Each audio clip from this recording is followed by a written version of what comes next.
Bangladesh Information and Broadcasting Minister Hassan ul Haq blamed Pakistan's rogue spy agency ISI for the Dhaka attack. He said Pakistan government and ISI network is backing armed networks and openly supporting war criminals. He added few Pakistani diplomats who were working under the cover in Pakistan's embassy in Dhaka were also thrown out of the country because they were involved in arms networks. Significant. This is, if you see it in the line of the Bangladeshi government completely denying ISI's hand in these attacks, now blaming the ISI for supporting these jihadi networks. All right, let me just now go across to my colleague Smita Sharma, who is joining us live from Dhaka for more on this story. Smita, you know, before we come to where you are and the tributes that are being paid to the victims of the Dhaka carnage, very significant point being made there by the Information and Broadcasting Minister of Bangladesh, talking about ISI, the Pakistan's rogue agency, spy agency's role in the arms trade and supporting these jihadis group. Ankit, you know, this was something that was actually told to me by the Information Minister in April this year itself when I was in Bangladesh. And he had repeated, of course, that there are proxy wars at place. There are regional forces, of course, which are trying to create problems to try and destabilize. And for the government here, of course, they have constantly maintained that there is no Islamic State, really. These are Islamic State sympathizers. They are saying it's the JMB and the Ansarul Bangla, the local, in fact, Islamic outfits that are to be blamed for the Friday, in fact, hostage siege as well. And they get their finances from the Jamaat that is patronized by Pakistan. But, you know, each of these incidents, Ankit, it drives home the point that how insane violence can simply be.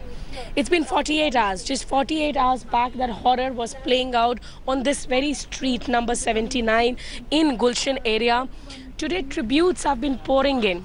I've seen these images from Brussels, Paris, Turkey, everywhere. And there's, in fact, if I can show you, somebody's left a little note for all the people. For Obinta Kabir, Faraz Hussain. These were actually friends of Tarishi Jan. You know, they were there with her in her last moments. It says, we remember you. And in fact, reports say that Faraz Hussain was asked to leave, but he refused to leave his other two friends who were American and Indian. That was the kind of humanity that was at display even when those horrific moments were playing out. There are flower wreaths here. We grieve the fallen. That's what, in fact, that little card reads here. There are candles that have been lit, perhaps in the hope that there will be some light that will sort of, light up this world in this hour of darkness, in this grim, insane violence. And for Bangladesh too, this is a challenge because if this is homegrown jihad, you know, the government is saying these are all homegrown jihadis. These are young boys that we are talking about, the 7 assailants. They're all aged between 18 to 28 years of age. Educated people, not really having had the background of a madrasa education. So there is that ground for radicalization, and it's a huge, huge challenge for the global community today, not just for Bangladesh.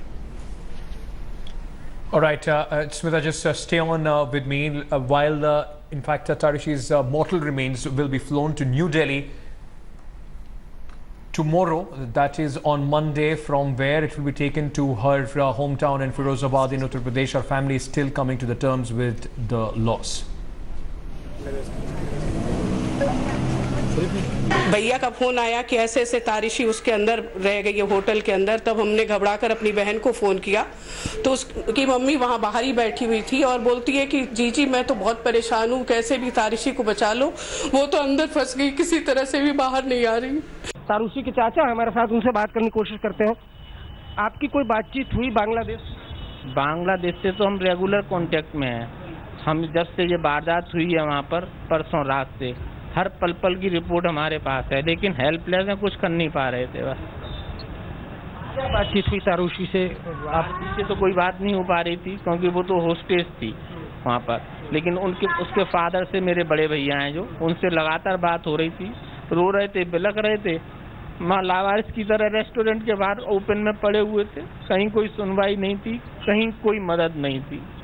Even सुबह rescue operation में ख़त्म हो गया, उसके बाद भी Bangladesh government ने ना तो हॉस्पिटल में एंट्री होने दी, ना रेस्क्यू करके जो उन्होंने 19 लोग छुड़ाए उन लोगों से बातचीत करने दी, ना रेस्टोरेंट में अंदर ना खुद जा रहे थे, ना इन लोगों को ढूंढने दिया।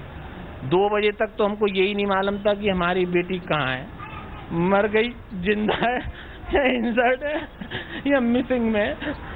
2 बजे क्या पिता से जब तारोशी हॉस्टेज थी तो पिता से कोई बातचीत उसकी हुई? बस रो रो के यही कह रहे थे, तारशी अंदर है, यहाँ गोलाबारी हो रही है, बाहर खड़े हैं बेटा, कुछ नहीं कर पा रहे हम, और क्या बातचीत होगी बताइए आप। Let me now go across back to Smita Sharma, Deputy Editor, who is in Dhaka covering this story, and she is on the ground where these respects are being paid to the victims of that carnage in the cafe there in Dhaka. Smita, the family, of course, understandably not speaking to anybody, wanting their privacy as of now. What else, I mean, you have been able to gather from the people there, the eyewitnesses of possibly the last moments of these victims at this cafe?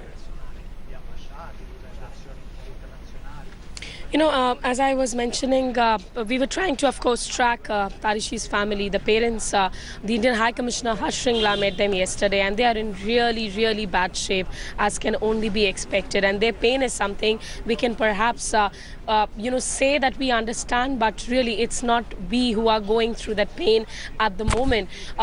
For the entire process of the parents actually having to go to the army hospital to identify the dead body of their young daughter has been such a tragic journey. And this young girl who was on a vacation here, and you know, had she survived this, perhaps today she would have been on her way back to UC Berkeley to rejoin the campus after her vacation. As the tributes here claim, you know, we said, of course, there are Abinta Kabir, Faraz Hussain. These are the two friends with whom, in fact, our Tarishi actually came in to the Holly Artisan Cafeteria.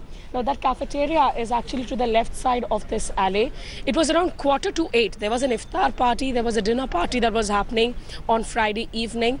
When these people, these armed assailants went in, 7 of them, the action didn't start there. It was only after an hour later that a grenade was hurled. People were taken hostages, the chief chef was taken hostage, and it moved, the action moved, in fact, to nearby sister concern O Kitchen as well.